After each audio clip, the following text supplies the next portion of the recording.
22 and I'm a politics student, and I'm going to talk about my experiences with anxiety and depression.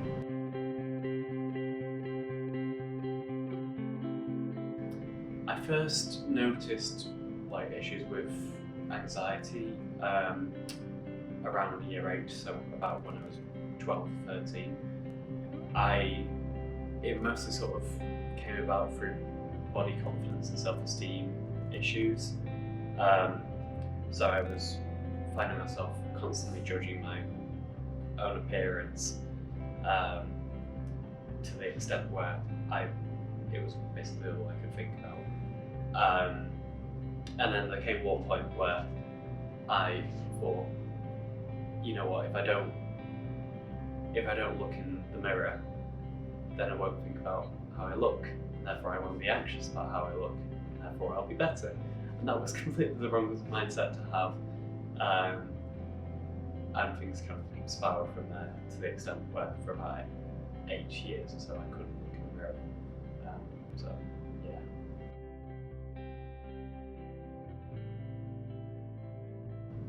I was generally just worried that people didn't like me. Constantly worried that I wasn't funny enough or confident enough or just popular in general enough.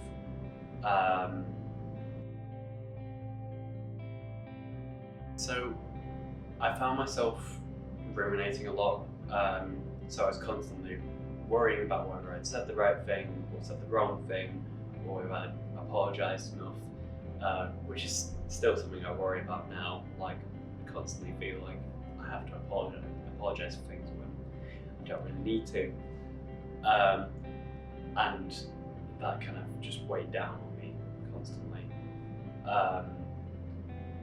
And then I didn't really feel like I could open up to anyone really about all these things, because partly I didn't know anyone else that was going through it, but also because I didn't know anyone else that was going through it, I wondered if, in a way, everyone felt that way.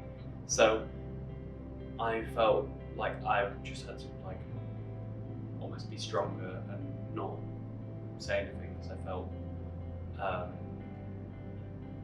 I didn't want to make a fuss, basically. So I didn't open up. And then I was also,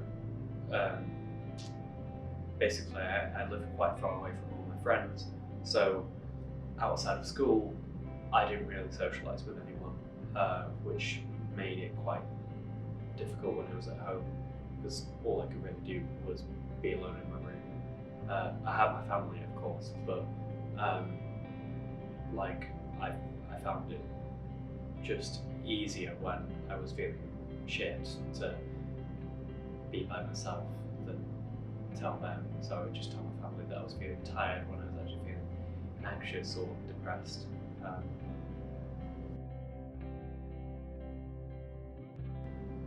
So around the time of me being about 15, I started having bisexual thoughts. I started thinking about men in a way that I hadn't really thought about before, and that was very confusing for me, especially as I didn't know anyone else that was bi, so I didn't really know who I could turn to. But to add to that, I was brought up Catholic, so I kind of had a sense of guilt for feeling that way in the first place. So I kept telling myself, oh no, you shouldn't have these thoughts, they're bad. On top of that, I think it was around the time of the gay marriage debate in the UK that all this was happening in my head. So I found eventually that I couldn't really reconcile me being potentially bisexual with my Catholicism.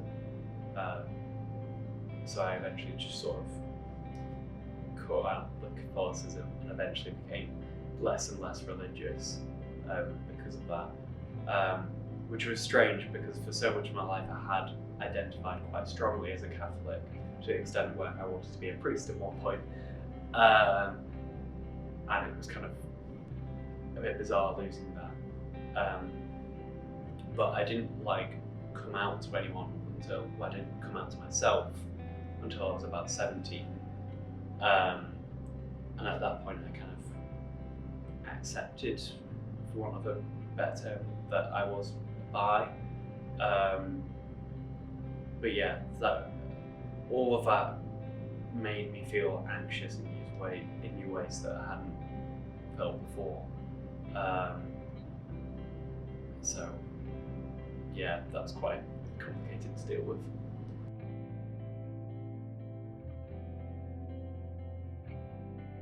I didn't come out to many people. I came out to a few people that I actually wasn't that close to. It was kind of, I have this sort of fear, which is anxiety based, that when I've built up a sort of personality with someone, that I can't backtrack it, or I can't change anything about myself. So I always worry that people will think, oh, you've changed, that's weird, why have you done that sort of thing. So I didn't want to come out to people that I was close to, because I thought they would feel almost betrayed that I hadn't come out to them sooner. It wasn't until uni where I was actually sort of openly saying that I was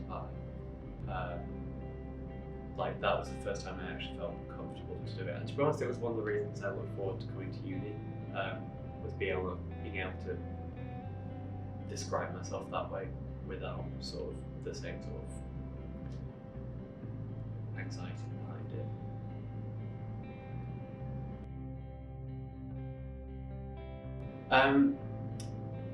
It was not great. In fact, I'd say the sort of sixth form to early uni years were probably the worst that I've been. I kind of had this ongoing debate in my head as to whether I was bisexual enough. I would find myself sort of testing myself to see whether I was actually bi, because I didn't want to seem, because there are so many sort of tropes around bisexuality of it being attention seeking and stuff. I didn't want to seem like that, and I didn't want to, come out and then backtrack almost and say, oh, actually, I'm straight. So I was so desperate to avoid that I'd be finding myself asking myself, am I actually just straight, or am I gay, or am I bi? And that was going on a lot, and it's hard to describe, but it was just overwhelming. So that was the sort of rumination side of things that was going on. But then, on top of that, I had more physical symptoms of anxiety. So I was needing to go to the loo an awful lot more, which was literally just a symptom of the anxiety, basically. And I was finding myself sweating a lot and generally just feeling drained pretty much every day. So that was pretty tough, to say the least. And then also I would have all these thoughts going on, and it made it really difficult to concentrate in lessons a lot of the time. So I found it hard to concentrate. I'd lose my motivation, and I'd sort of just phase out. I really struggled to keep myself sort of on track with things. And that continued into first year really of uni, where I'd find myself quite demotivated, primarily as a result of my anxiety, and also, to be honest, depression that sort of arose from the anxiety.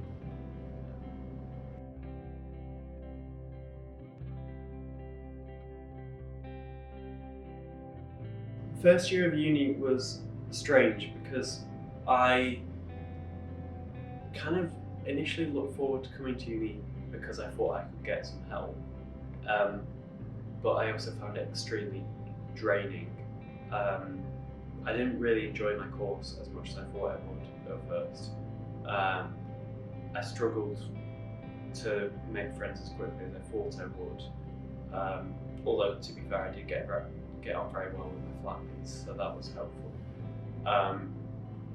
But for the first few months or so of the semester, of the first semester, I found that I would go almost through a cycle of feeling terrible for like, say, 4 days a week, and then more or less happy-ish for the next 3, and then it would repeat.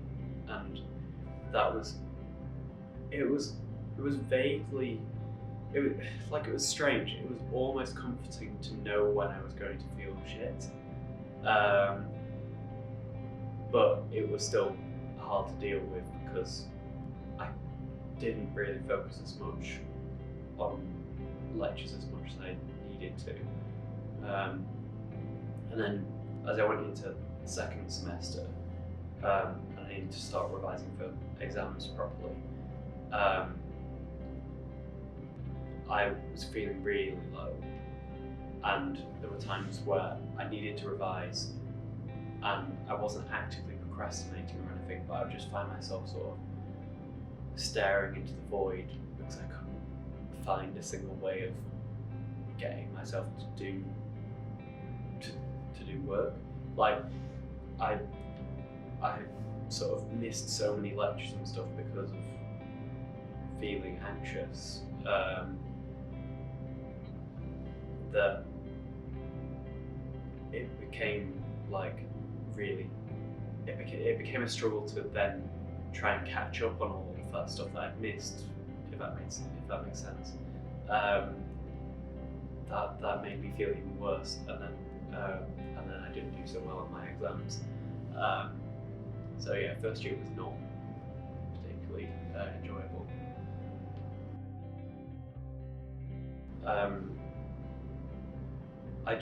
I felt my mood was very low most of the time, especially in the second semester, I'd say. I really struggled to sort of actually have that. I mean, there were times when I was happy, obviously, but it wasn't regular, you know. And it got to the point where, like, even though I knew there were, like, even though rationally I knew there were people that liked me, I couldn't get myself to think that way. And I just basically wasn't sure if people would actually care if I died, basically. Which was strange because the anxiety part of me also had a massive fear of death. And so I had this sort of battle in my mind over that going on. So yeah, I found it, I just found it quite draining trying to deal with all of that, especially as I wasn't actually getting sort of proper clinical help in first year at all. So I started seeking help, I guess, in first year, but sort of informally. So I went along to a society at the University called Mental Health Matters, which I've been involved with for the past 4 years or so now. And that helped me sort of open up and talk about issues in a non-judgmental manner. But I didn't actually get to see a GP until second year, and I tried a few times to get counselling, but I attended 2 triage sessions and they told me to go and see other services other than counselling. which weren't really beneficial for me. Before finally, third year, I got counselling after a successful triage session. But basically, the reason why I couldn't access help earlier is because I lived in a relatively small village in between two cities, so I was kind of too far away from places to actually go and book a GP appointment myself.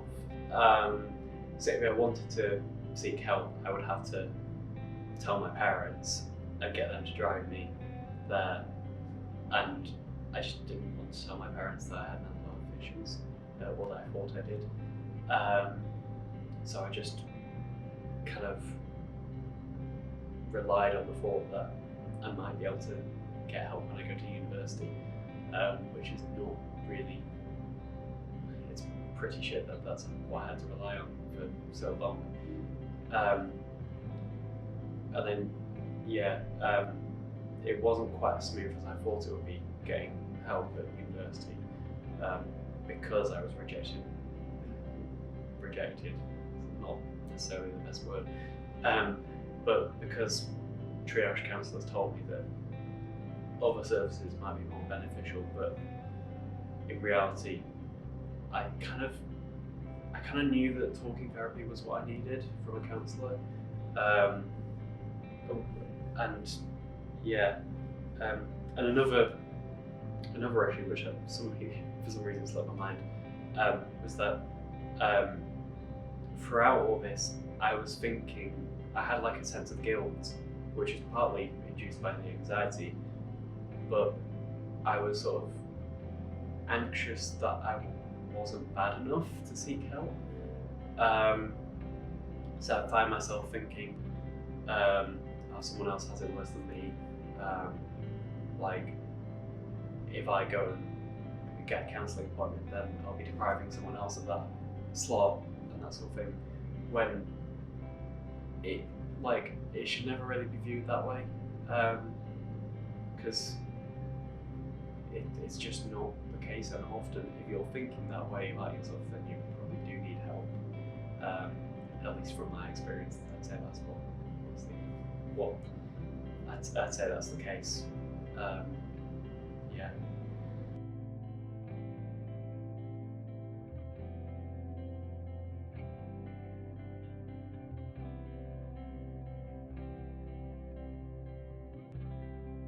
I would say, just to the best of your ability, try and be persistent and just try and go again, because it's easy when you go and see a GP and they say, oh, people feel like that all the time, or everyone feels that way. It's easy to feel a bit dejected by that, but there are good GPs out there who will listen, who will give you like a formal diagnosis. There are counsellors who will listen. In fact, most of them do. It's sadly just a case of trying again, until we get better at actually recognising these things. I found it really beneficial once I actually got into it. They're kind of strange at first because you're just talking to someone, and when you're doing it, you can't necessarily see how it's going to help, but it allows you an opportunity to be completely frank and talk about things which you might not want to tell your friends or family about, and that's okay. And just know that they're not going to judge you for that. And I found that really helpful. They sort of identified things in my life that might have caused the anxiety and the depression, and then helped me to think about ways that I can sort of counteract that. So the period of counselling I had was really beneficial, but I wouldn't describe it as a cure at all. I was good for quite I was doing quite well for a period of a few months after counselling, and now I felt that I need to go and seek counselling again. But it's sort of, I don't think it's realistic to assume that it's like a one-stop shop, basically. Like, there's nothing wrong with going to see a counsellor again after you've done an initial round of sessions. It's completely fine to see them again. So I also found out about a service at the university called DDSS, which stands for the Disability and Dyslexia Support Service, which I hadn't realised helped with mental health issues, but it does. And basically they put together what's called a learning support plan for me, which allowed me to seek extensions on coursework and stuff with a bit more ease than the traditional, quite rigid structure of doing it. So if my anxiety had flared up, then I could just tell them and they would refer to my learning support plan, and then that would help significantly. But I also, as part of that, had mentoring sessions where I'd meet with someone once a week and we'd effectively just plan my week, and that helped me to sort of manage everything that was going on in my life. I didn't always stick to the sort of timetable that we agreed upon, but it did help me sort of de-stress a bit and get more of a sense of the bigger picture of things and how I can plan things. Especially as I had quite significant sleep problems at the time as a result of my anxiety and my depression, that it helped to be able to plan around that and think, okay, it's not realistic to be able to get into the library for, say, 7 or 8 every day. We can try and work around that, and that was really helpful. Yeah, and then about a year ago I also started picking up mindfulness, which, again, not a cure by any means, but I found that some mindfulness sessions have actually helped me sort of change my relationship with anxious thoughts. So I do sort of accept that they're going to happen, but I've managed to, I view them differently to how I once did, and when I stick to the mindfulness, it does help me to manage my anxiety more than I once did. But yeah, as I say, it's not a cure, but it did help me. I'm okay. Like I say, I've had to go back into counselling, but I'm definitely better than I was when I started uni. I'm way better than I was in secondary school. But yeah, I'm in a much better place than I once was. I feel a lot more confident generally than I once did, and far more able to speak openly about these sorts of issues.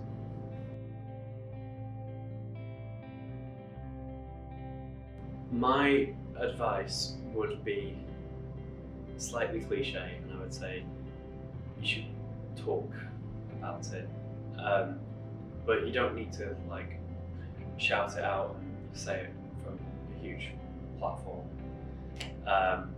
You can just tell one person, and you can talk about it slowly and do it at your own pace. I think just opening up to someone about it does help.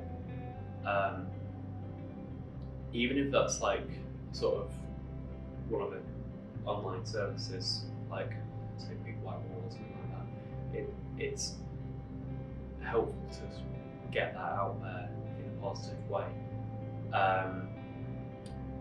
And I'd also sort of reiterate that there's nothing wrong with seeking help again. So if you do find yourself if you do find yourself struggling, you go for treatment, it helps for a bit, and then you find yourself struggling again. There's absolutely nothing wrong to go and seek help again. Like, I've been in that situation, so many other people have been in that situation. It does, like, you should just do it, essentially.